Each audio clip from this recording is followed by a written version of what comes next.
이런 말 했어요. 상대가 도발이 되면 우선 절반은 성공이다.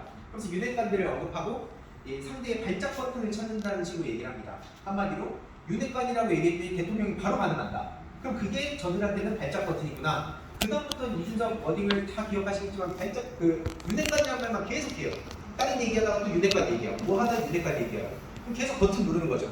그때마다 대통령실 튀어나와요.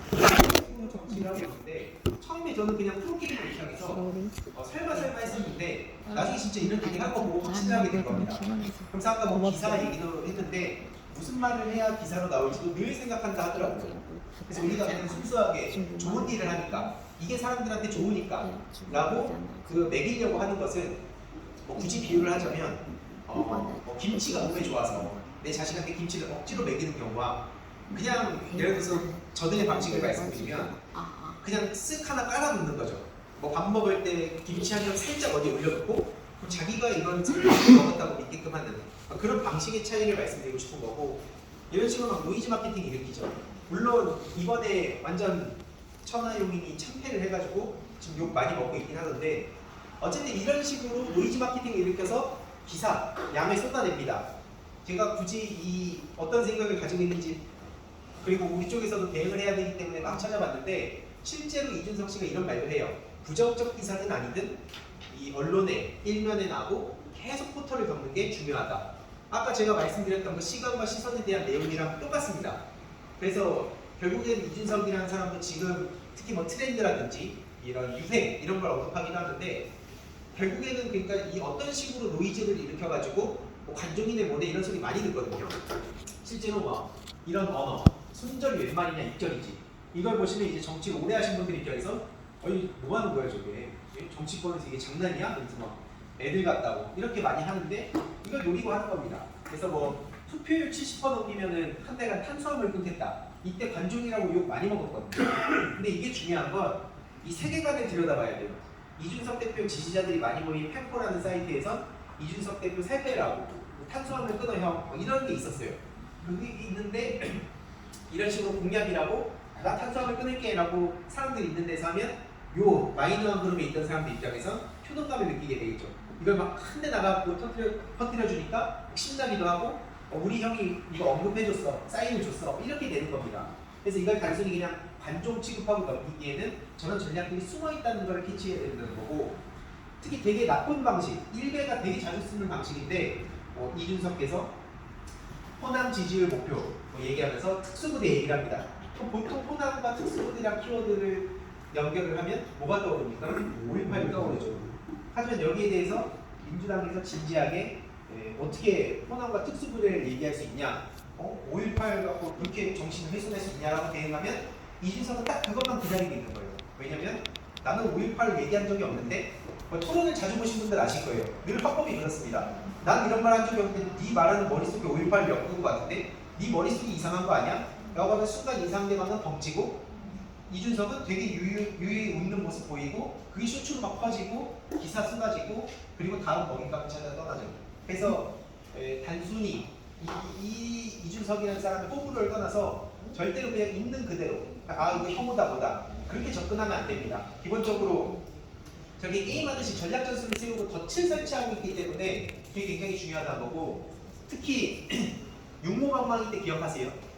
이때 막 정진석 씨가 누가 이런 얘기 하나 봤는데 딱 정진석 씨가 물더라고. 정치 선배의 우려를 개소리로 치부하는 이렇게 하면 그 순간 전선이 어떻게 되냐면 이준석은 젊은 사람 정진석은 나이로 찍어 누르는 선배 타령하고 올드하고 나이로 막 청년을 이렇게 찍어 누르면 이런 식으로 하게 되니까 젊은 사람들 입장에서 이준석 대표한테 부는 경우가 많은 거죠. 굳이 그리고 안에 이해관계가 없는 사람이라든지 밖에서 봤을 때도 저 정진석을 보면 요즘 저가 MZ세대 물론 MZ란 말 싫어하지만 청년들은 MZ세대들은 저런 거 막 개소리 선배 이런 거 싫어하는데 하고 내가 직장 생활할 때 막 떠오르기도 하고 그럼 이준석이라는 사람한테 몰입이 되고 그렇게 자기의 아군을 늘려가는 전략을 쓰고 있는데 저렇게 덫을 잘못 박은 케이스가 먹잇감을 늘 찾고 다니는 건데 저도 그래서 약속하지만 여기 맞춤형 전략을 쓰긴 했습니다. 그래서 뭐 진보 진영에서도 이제 저한테 뭐라고 하신 분도 계셨어요. 근데 이거는 뭐 밈 세계에선 좀 어쩔 수 없다는 양해를 구했는데 이준석 전 대표 저는 마상팀 얘기를 하니까 전 이분들이 누군지 진짜 모르는데 제가 여태까지 딱 한 번 봤거든요. 실제로 오프에서 이 누군지도 모르는 분들이 저렇게 패러디를 해가지고 막 오시는 거예요. 그래서 막 뭐 김명신, 간트레스 하면서 막 등장을 하고 제가 어딘가 댓글 남기면 이분들이 막 쫓아다니면서 댓글이 몇십 개가 되니까 이준석 대표가 어느 날 차단을 하더라고요. 근데 이 차단을 하게 된 날이 그 구두발 KTX에 발 올려가지고 족발열차 논란 때 이준석 대표한테 가서 제가 댓글을 남겼어요. 페이스북에 그 실버 비단 주머니라고 자랑하고 다니더니 팀킬 주머니였다 라고 했더니 저를 차단하더라고요. 예, 결국에는 이준석 씨의 발작 버튼이 저거였다 라는 거를 알 수 있는 겁니다. 왜냐면 기억하시겠지만 이준석 대표가 막 이해찬 대표님한테도 훈수 뒀어요. 이해찬 대표는 7선이었고 여기는 마이너스 3선이면 10선 차이인데 그래서 내가 선거에 시킨 것처럼 얘기하고 다녔는데 너 그래봤자 마상통이야 라고 이제 그렇게 밈을 만들었는데 그게 이제 이준석 대표한테 발작 버튼이었던 거죠. 그래서 아직도 차단을 안 풀어주고 있는데 혹시 풀어달라고 말씀해 주시면 좋겠습니다.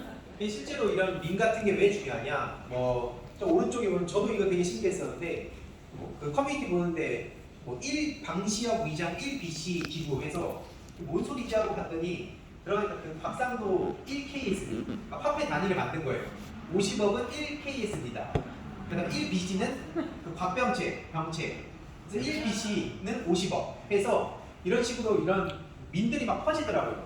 근데 그걸 보면서 저도 하이브 방시혁 1BC라고 하니까 하이브 얘기구나 하고 들어갔다가 이게 곽상도 얘기랑 연결된 거 보면서 이런 센스 있는 패러디들이 보통 정치 시사 커뮤니티가 아니더라도 다른 데까지 막 확산되는 이런 이슈다. 그래서 이런 밈 확산도 특히 젊은 사람들이 이런 걸 많이 봐왔기 때문에 이런 센스 있는 대전들. 그리고 젊은 분들만 센스 있다고 보진 않습니다.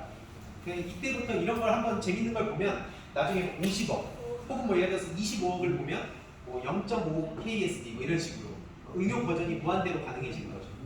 요즘 청년들이 정치에 관심이 없다 이런 식의 분들 많이 계신데 불매운동부터 해서 트럭 시위 이런 거 많이 목소리를 내고 있고 리닝아웃이라는 말도 있습니다. 이거 시간상 넘어가고 제일 중요한 건 제가 민주당에도 요구하는 거고 지역별로도 이 특성이 있기 때문에 지역은 제가 어떻게 딱 부러지는 말씀을 드리긴 어렵지만 기본적으로 지역에서 정보 유통망이 어떻게 형성이 되어 있나 이것부터 봐야 된다고 말씀을 드려요. 지금 우리들의 예를 들어서 국민의힘이 우세다 아니다 이런 걸 다 따져봤을 때 그러면 이 지역에 계신 분들은 어디서 주로 정보를 공유받냐 온라인상의 맘카페라든지 카카오톡 방이라든지 밴드라든지 등등 이 모든 걸 한번 쫙 정리를 해가지고 모아둘 필요가 있다는 거죠. 그래서 그 중에서도 절대 설득이 안 되는 곳이 있고 그나마 좀 고지전이 벌어지는 곳이 있고 우리 쪽에 우호적인 곳이 있고 이런 걸 다 분류를 해서 특히 선거철이 되면 거기에 맞춰가지고 에너지를 쏟고 역할 분담해야 된다.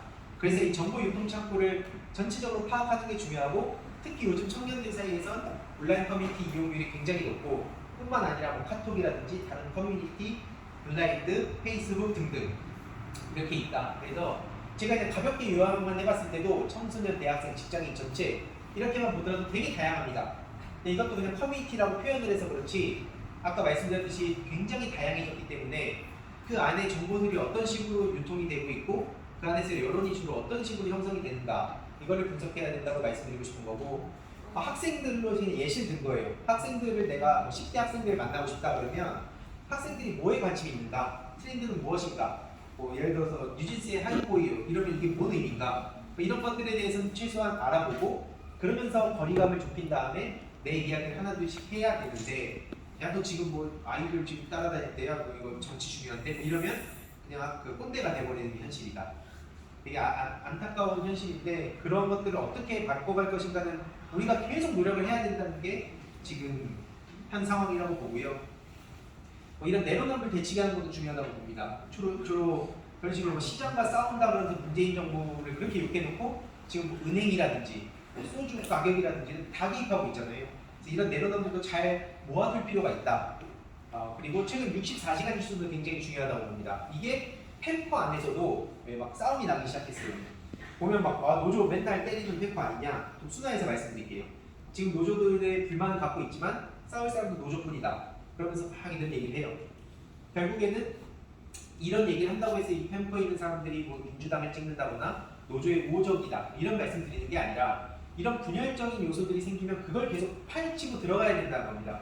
그럼 그 중에서 이걸 보는 사람들 중에 한 명이라도 끌어올 수 있는 이슈다. 특히 이 69시간이죠. 이제 69시간 이슈는 굉장히 이 정치에 관심이 없었던 사람들한테도 특히 직장인, 젊은 청년들한테도 엄청나게 뜨거운 이슈가 됐고 최근에 성일종 정책위의장이 2030 청년들이 69시간을 보고 좋아한다더라 이런 얘기 한 게 있거든요. 그것도 주위에 많이 뿌려주시면 좋을 것 같아요. 어느 청년들이 좋아하나. 그래서 저도 주로 이렇게 데이터를 축적을 해두고 있습니다. 저 개인이 하고 있는 거예요 이게. 그래서 인물별로 이렇게 뭐 내로남불, 누구 논란, 뭐 망신, 망언 등등등 다 모아두고 있는 건데 정당에서 뭐 이런 걸 다 할 수는 없다고 봅니다. 왜냐면 이게 어쩔 수 없는 현실이 당에서 뭔가 여론을 조작한다? 이렇게 비춰질 수 있다는 게 있기 때문에 저도 이게 우려를 하시는 건 이해하는데 그냥 자발적으로 누구든 자료를 그냥 잘 모아두고 이게 뭐 불법적인 자료도 아니거든요. 그냥 언론에 나왔던 내용들을 그냥 분야별로 정리해놓고 모아놓은 겁니다. 그래서 예를 들어서 한동훈 장관이 이상한 소리 많이 하길래 한동훈 장관이 뭐 이재명 내로남불 예를 들어서 이런 식으로 얘기하면 내로남불 들어가면 이 사람이 했던 화려한 얘기도 다 나오죠.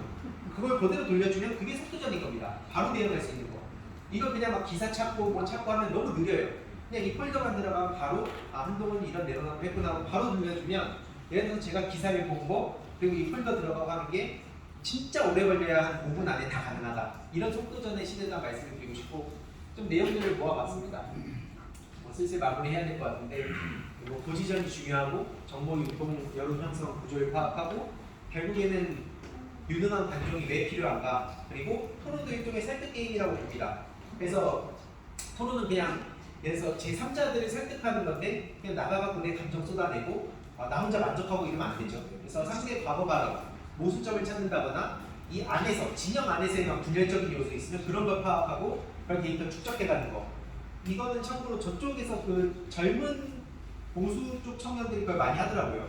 이런 식으로 해가지고 그 민주당이 했던 얘기 요즘 한동훈 씨도 그런 얘기 많이 하더라고요. 그 문재인 정부에서 어쩌고 저쩌고 이런 거. 이런 걸 아무튼 잘 모아두는 것도 중요하다 보고 악마와 희화와 이게 주로 김대중 대통령 때부터 아까 보여드렸듯이 노무현 대통령 부분 쭉 이어져 왔는데 최근에 제가 그 김대중 정치학교 수업을 들으면서 그 호남에 계신 분들 뵙고 얘기 많이 나눴는데 김대중 정신이 계속 젊은 층들한테 이어지길 바라는 게 지금 많은 분들의 마음이잖아요. 근데 아까 보여드렸듯이 이미 젊은 층 사이에선 너무 높은 선생님 같은 이미지와 그 시대를 겪지 않았기 때문에 정확히 체감을 하기 어렵다는 것.